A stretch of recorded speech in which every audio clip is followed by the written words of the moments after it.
So when it comes to clarity, what comes up for me is non-duality. Because in duality, things are good, things are bad. We fall into stories of why they're good and why they're bad. And in non-duality, it's like a rocket science because it's like choom. So in non-duality, things just are. And you don't waste the time in the thoughts or the movie players or the story and the labels. You get on with it. So things are just as they are. What do you want to do about it? And you don't leave yourself. You're not out in the world blaming others or coming up with all kinds of excuses and stepping into your own bullshit.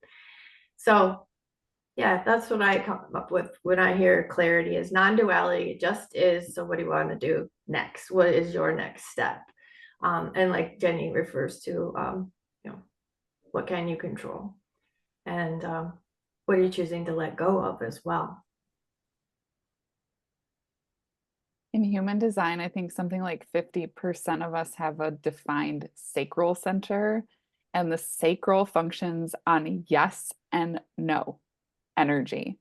And so for a, a good majority of people, and I think even people that don't have defined sacrals, but we really get clarity from a yes or no question.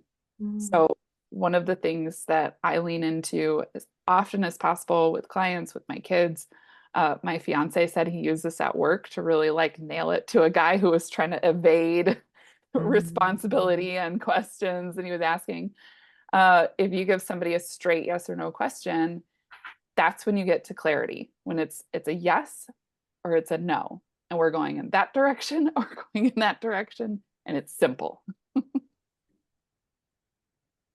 When it comes to clarity, I find, well, first I experienced it myself when I took the Leadership by Heart education, but I find it in my clients that today there are so many things surrounding us, inflicting the way that we experience the world. You have the news, you have social media, things are bombarding us all the time with information, and it's hard to see what is real and what is not.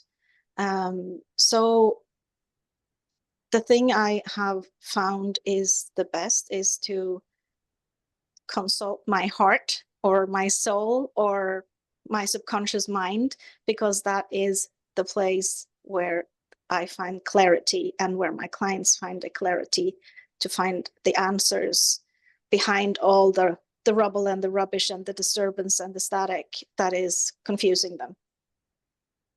Having experienced the triggers of PTSD so many times, I've often found that the soothing of the body really soothes the mind. It's like when our mind is overwhelmed, it spills into the body.